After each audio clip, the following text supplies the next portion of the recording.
Retour sur le plateau du live de TV Finance et la Bourse de Paris est en train de s'engager. Je vous ai dit, on est déjà bien installé au-dessus des 6000 points, mais que va-t-il se passer? Eh bien, on peut avoir un éclairage d'un expert, Charles Janus, qui est expert chez Interactive Trading. Charles Janus, bonjour.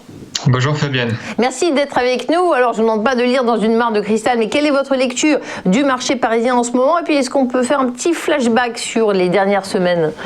Alors oui, on va faire un petit flashback trimestriel, puisqu'on a hier terminé le mois de mars, et donc c'est le moment de faire un bilan pour tous les indices, et notamment le CAC 40. Donc l'indice parisien a fait une superbe performance pour les 3 premiers mois de l'année, avec une performance de l'ordre de 9% sur l'indice parisien. On a un CAC 40 GR, donc dividende réinvesti pour le comparer au DAX, qui lui aussi établit des nouveaux records. Et donc on voit bien que cet indice parisien, rien ne l'arrête, puisqu'on est toujours en belle tendance haussière. On le voit très bien sur le graphique, on était dans un canal haussier, on sort par le haut, donc vraiment une impulsion haussière à nouveau. On vient faire ce qu'on appelle un pullback sur le haut de canal, tester les 5900 points, ainsi qu'une moyenne mobile à 20 périodes, qui joue en fait ce rôle de support dynamique depuis déjà plusieurs semaines, puisqu'on le voit déjà fin février, début mars, on s'appuyait dessus pour repartir. Et on voit que c'est un pivot clé parce qu'à chaque fois on a soit des mèches, soit des chandeliers qui terminent rapidement dans le vert. Donc ça montre bien qu'il y a une pression acheteuse sur cet indice parisien qui pousse les cours à la hausse sans arrêt.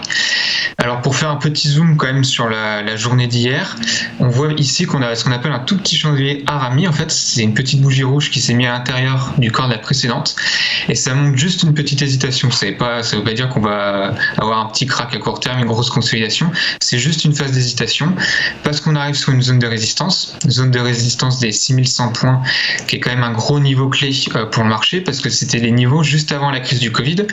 Donc c'est un gros niveau pour le marché, et en plus de ça on avait testé aussi ce niveau-là avant la crise des subprimes.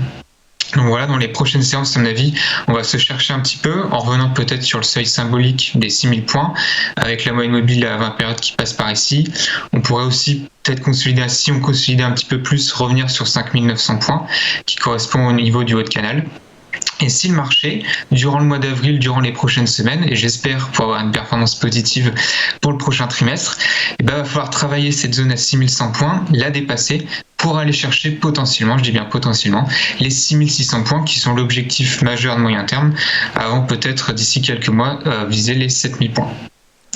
Alors quand même, dans les prochaines séances également, et surtout aujourd'hui, on est donc à la fin du trimestre. On a un long week-end qui arrive, on a eu les annonces du gouvernement français hier soir, donc on pourrait avoir peut-être une petite consolidation, une journée aujourd'hui qui fait pas grand-chose. Tout simplement parce qu'on va avoir ce qu'on appelle de l'habillage de portefeuille, des rebalancements dans les gestions, de manière à afficher des beaux portefeuilles, des belles performances pour cette fin de trimestre. Ce qu'il va falloir surveiller maintenant, donc aujourd'hui on a les PMI, on a des PMI en Europe dans la matinée, aux États-Unis on a des chiffres qui vont être publiés cet après-midi, qui pourraient driver un peu la tendance pour ces dernières 24 heures. Et le point majeur pour les prochaines semaines, ça va être le suivi de ce qui se fait surtout du côté de Joe Biden aux États-Unis et de son plan de relance d'infrastructure. Quel montant, quelles conséquences aussi pour les entreprises américaines, le retour d'une plus forte imposition par exemple. Donc c'est tous ces éléments qu'il va falloir prendre en compte, et surtout le facteur clé qui intéresse beaucoup les marchés en ce moment, c'est l'inflation. Qu'est-ce que va faire la Fed face à l'inflation, et comment va évoluer par exemple le rendement du taux à 10 ans américain. Donc voici les principaux éléments qui pourraient impacter notre CAC 40 qui, on le rappelle, fait une magnifique performance et surtout surperforme les indices américains, et c'est assez important pour être noté. Merci beaucoup Charles Janus. C'est effectivement, on suit les indices de confiance, tout à l'heure ils vont être publiés, et quand on écoute Charles Janus, on peut avoir confiance, c'était limpide, il est associé chez Interactive Trading. Merci à vous. C'est maintenant l'heure de la séquence des Market Movers, et on va retrouver un autre expert hors pair. Vous le connaissez si vous nous suivez, c'est Antoine Fraissoulier. Restez avec nous.